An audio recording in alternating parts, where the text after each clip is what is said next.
Imagine, just for a second, a material forged for ancient warriors, steeped in legend, and now picture that same material transformed into something, well, exquisitely modern, an object of luxury. What if the incredible artistry of those Viking bladesmiths wasn't just lost to the past?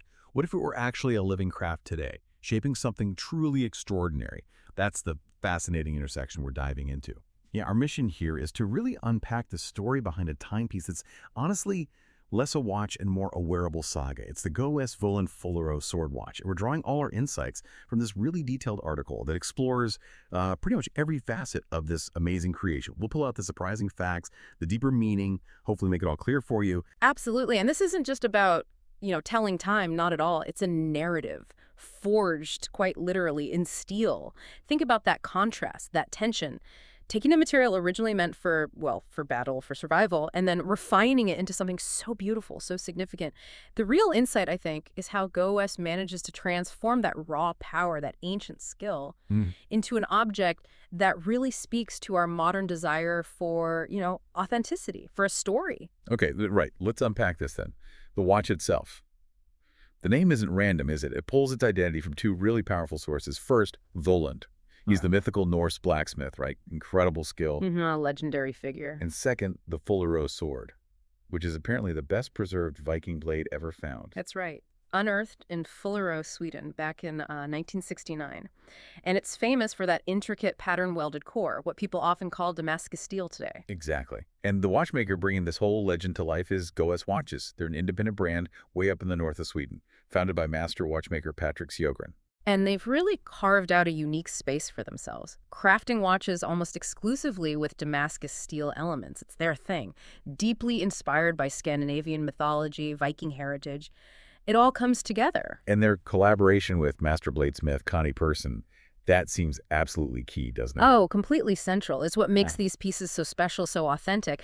But what's fascinating here, I think, is that to truly get this watch, you really need to understand the magic of Damascus steel itself, why it's so revered. Right, it's not just steel. No, exactly. The technique goes way back, ancient times. Bladesmiths layering different types of steel, not just for strength, though that was part of it, but also to create these incredible, almost organic flowing patterns in the metal. So how does that layering actually work? Is it just stacking plates?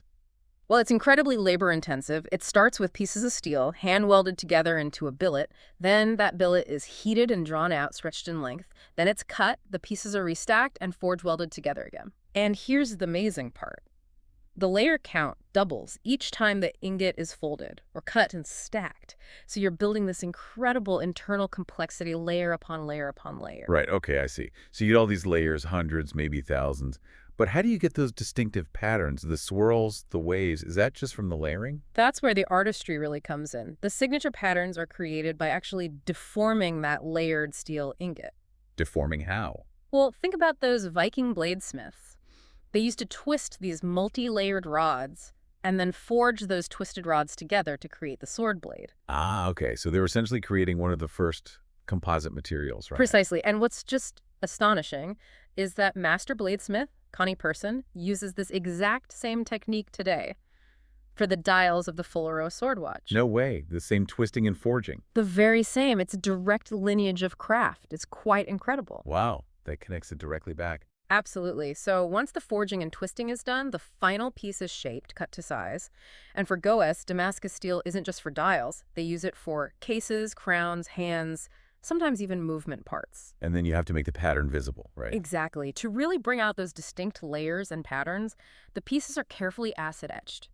Or they can apply color using chemical treatments or precise heat treating, heat bluing, for example. And the result? The result, when it's done right, it's spectacular. It's like looking at a miniature metallic landscape, almost like a topographical map captured in steel.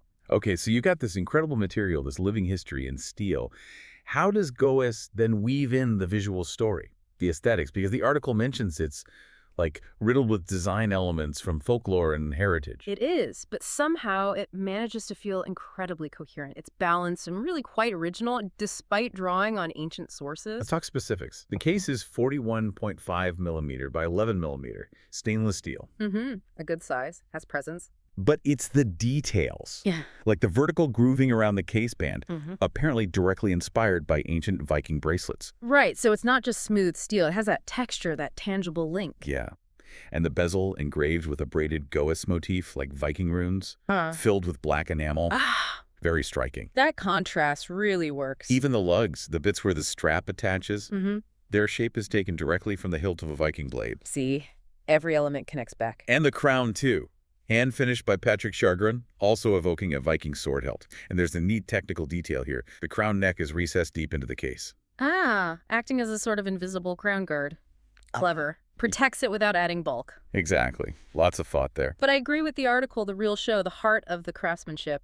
It's undeniably on the dial. GoS has used Damascus steel for dials for a long time, and it just provides a depth details. It's way beyond what a simple blank steel dial could ever offer. You're not just looking at it, you're looking into it. Precisely. A miniature landscape, like we said. And there are options for the dial, right? Mm-hmm. You can have the raw steel finish, which they call glowing steel, or a deep, rich blue, midnight blue, or even a fiery orange. The article raves about the blue one, how the color shifts. Oh yeah, it's quite dynamic. Depending on how the light hits it, it can shift from this mix of blues and purples to almost uniformly black. It makes the dial feel genuinely alive, constantly changing. And how do you actually tell the time amidst all that pattern?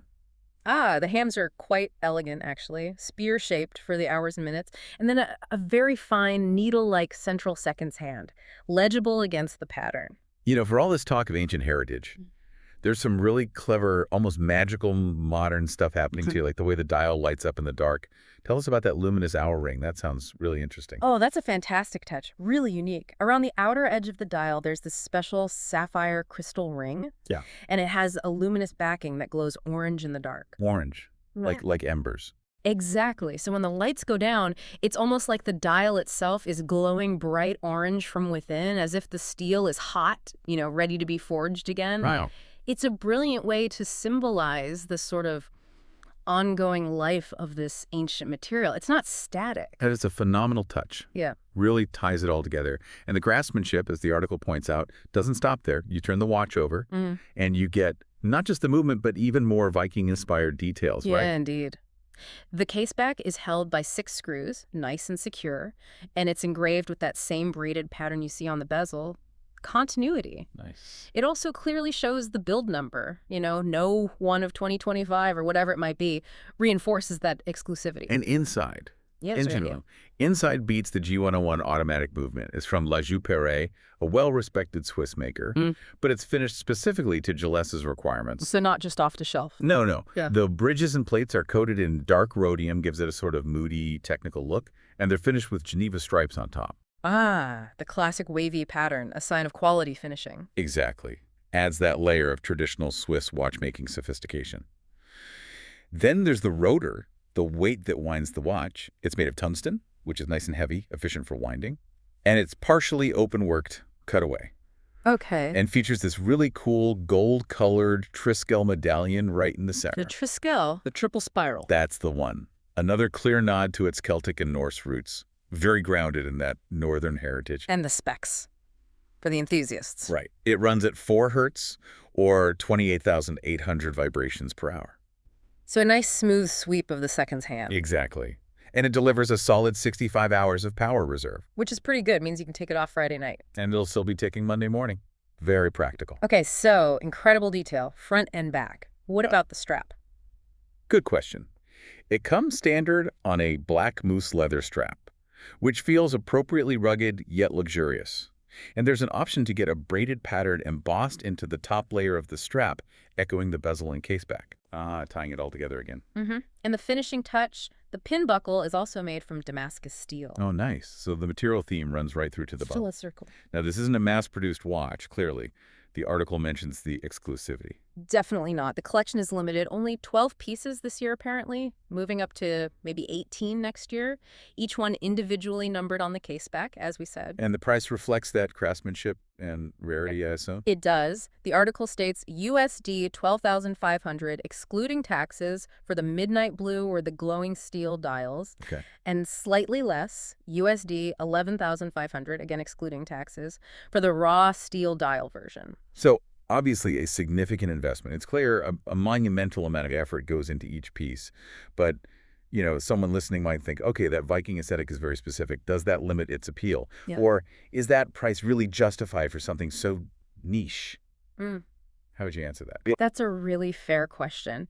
And it gets to the heart of what this watch is. For me, personally, looking at the details, the price feels absolutely justified. Think about the sheer amount of manual work poured into every single watch. The forging, the finishing. Exactly. That incredible effort just to create the Damascus steel ingot itself, it's days of work right there. And then the delicate etching, the coloring to bring out all that detail. This is so far removed from mass production. It's truly bespoke artistry. And there's something else unique too, isn't there, about how the client is involved? Yes. That's a really important point the article makes. Every watch is made to order, and the process actually involves the client right from the start. You get to select your own preferred dial blank because every single one is unique, like a fingerprint. Really? You pick the pattern? You pick the specific piece of steel, yeah. Before Patrick Sjogren even begins the final finishing, whether that's heat bluing it to get that deep blue or just acid etching it to leave it raw, it becomes a very personal journey with the craft, with the watchmaker. That adds a whole other layer of value, doesn't it, beyond just the materials and mechanics? Absolutely. So yes, it appeals to people who love that deep historical connection, that Viking story.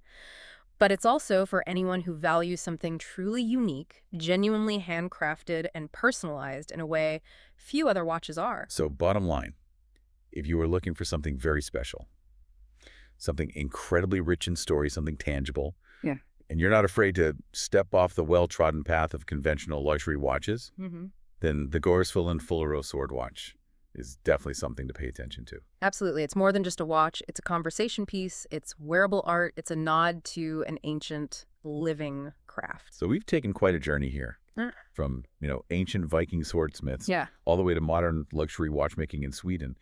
And we've seen how this deep respect for heritage combined with real mastery of craft can come together in something truly extraordinary. And as you said, deeply personal. Exactly. So what does this all mean for you listening? Maybe it makes you consider how even in our world of mass production and digital everything, this pursuit of unique, handcrafted objects, things imbued with history and a personal connection, how that continues to thrive. Yeah, it really does seem to. This watch, it isn't just about telling the time, is it? It's about wearing a piece of history, carrying an echo of ancient legends, and maybe making a quiet statement about the enduring value of human skill right there on your wrist. A powerful thought.